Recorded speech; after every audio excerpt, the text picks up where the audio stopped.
And it's time for Lefties Losing It, and I'm afraid the miserable miscreants of the celebrity world have had a rough couple of days. They have been railing against democracy again and uttering words they do not understand. Here is Jane Fonda.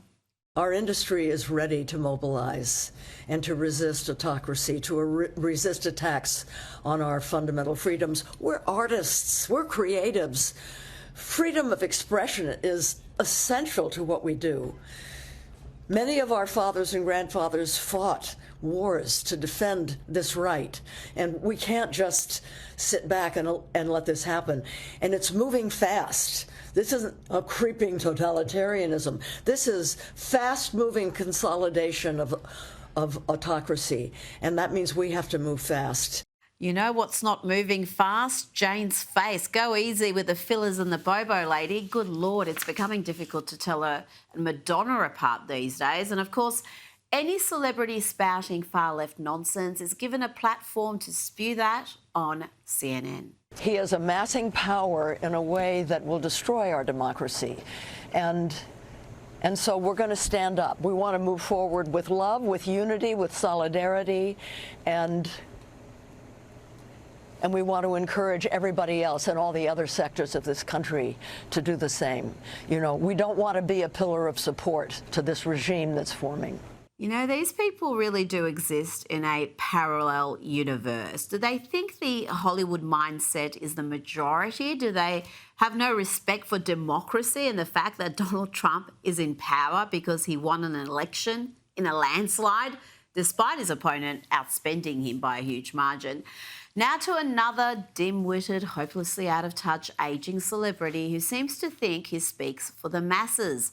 Here is Hollywood has-been, a hysterical Hollywood has-been, claiming that Trump has a dark presence and he has destroyed America. Here is Richard Gere. That are worried about what's happening in the U.S. Are you worried? Of course. No, I mean, we have a president who's completely, he's not only crazy, he's a dark, dark presence. And it's happened so quickly. 6 months, he's almost destroyed our country. Yes, secure borders and a return to manufacturing will destroy America. I guess we shouldn't be surprised because this is the sort of reckless neo-Marxist activism we've come to expect from Richard Gere. Remember this? It's almost an ad for illegal immigration. Watch this. So the people that you see here on this boat, they're only here because of the donations to Open Arms, work that Open Arms does. Now, the most important thing for these people here is to be able to get to a free port, be able to get off the boats, get on land, and start a new life, be taken care of, and make a life for themselves. So please support us here. Now to the woman who wanted to be president but failed abysmally despite spending $1.5 billion, outspending Donald Trump by an enormous margin, only to lose. She lost the Electoral College by a big margin, lost every swing state, even lost the popular vote. But somehow Kamala Harris is out there repeating a verifiable lie, claiming that 2024 was the closest presidential election of the century and Donald Trump does not have a mandate. She really is rather mad. And here's the other thing that is quite unprecedented. And it was the tightest, closest presidential election in the 21st century. He does not have a mandate. That is not a mandate. That is not a mandate.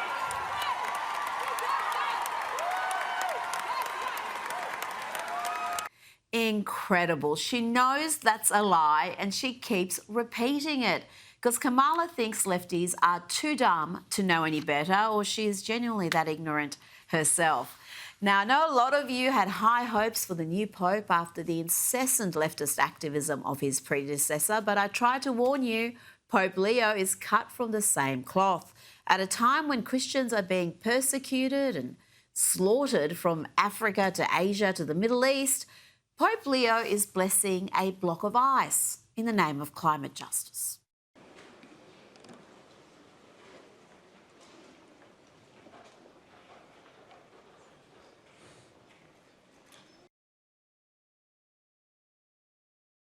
Joining me now is Newsweek's Senior Editor-at-Large and Article 3 Project Senior Counsel Josh Hammer. Josh, what do you make of that performance? Pope Leo engaging in the bizarre antics of blessing blocks of ice, a glacier, in the name of climate justice.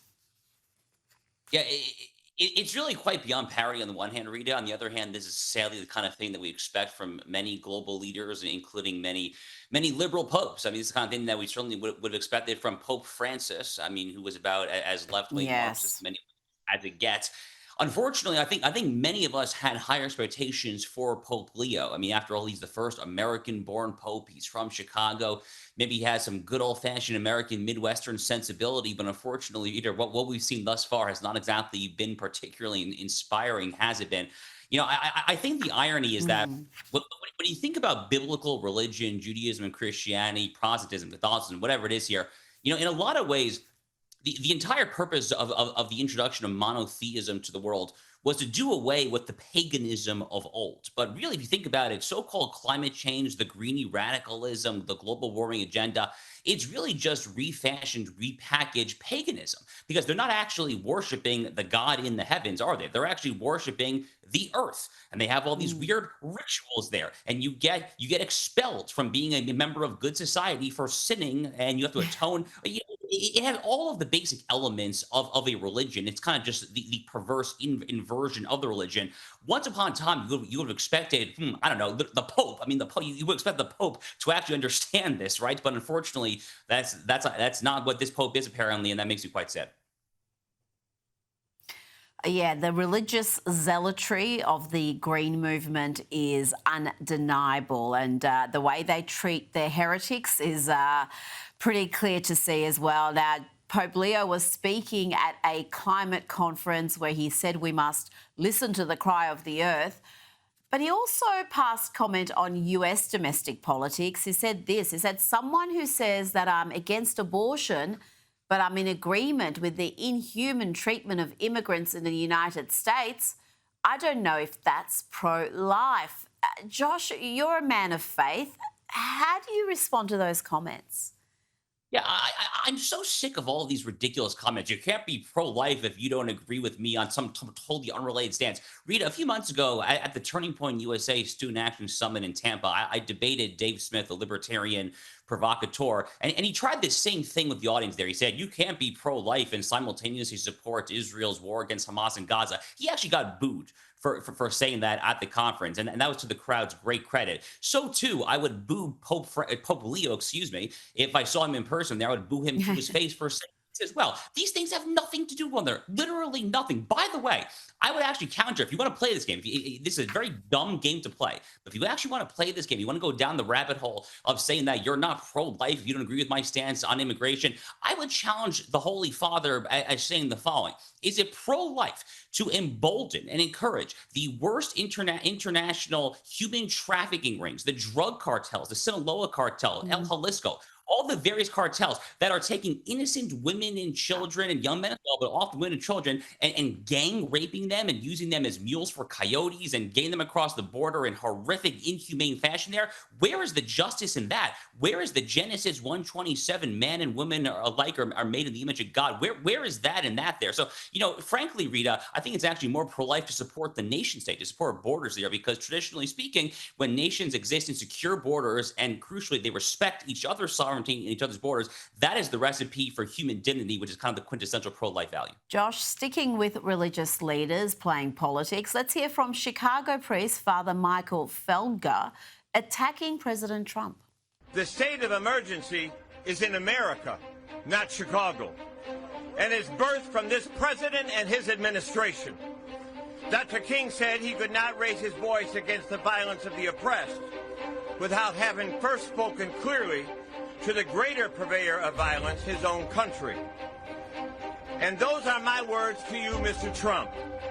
Before you dare speak about any violence in Chicago, look into your mirror and address the violence coming from the White House. Josh, the father there is a controversial figure, having faced a number of serious allegations in the past. But what do you make of his intervention in the politics in the US again, with President Trump wanting to enforce law and order measures in Chicago, and he's coming out and saying, no, the violence is actually emanating from the Oval Office. Well, first of all, I literally don't know what he's talking about. I'm not playing stupid. Like, I actually do not know what he's talking about. Like, what is the alleged violence that is seeping out via some osmosis process out of 1600 Pennsylvania Avenue? I'm pretty sure that the guy who killed my friend Charlie Kirk was a left-wing fanatic. I'm pretty sure the guy that killed 2 Israeli embassy staffers in Washington, D.C. in May was a left-wing fanatic. And on we go. The political violence in America right now, Rita, is not coming from the Trump White House. It is not coming from the J6ers. It is not coming from conservatives in general. It is coming from the political left. Polling bears this out over and over and over again. We see every poll that shows that left-wingers increasingly say that speech is the same thing as violence, and that therefore, if speech is equated with violence, then the proper response to speech that you don't like is not speech but violence. This is horrific. This is frankly how free societies die. So I literally don't know what he's talking about. He probably should look in a mirror.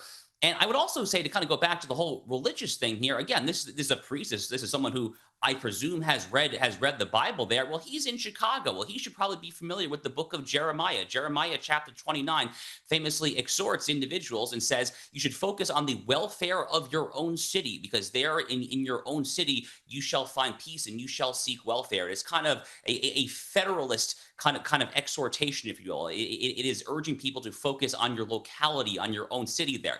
Well, this guy should be less focused on Washington, D.C. and less focused on his alleged issues with the White House and focus a little more on his own backyard. I went to law school in Chicago. I lived there for 3 years. Let me tell you, Southside Chicago is a war zone. It is a veritable war zone. It is horrifically dangerous. I have not been back to that city in 3.5 years. I'm not sure, frankly, when the next time I will go back is. It's an absolute catastrophe. And if this guy wants to talk about violence, well, I would encourage him to get out of whatever kind of Tony upscale suburb he probably lives in, go to Southside Chicago and then report back to us. Chicago, you look at the crime rate there, Josh, it is just appalling. Every weekend there seems to be a spate of mass shootings, gang violence, innocent people being caught up.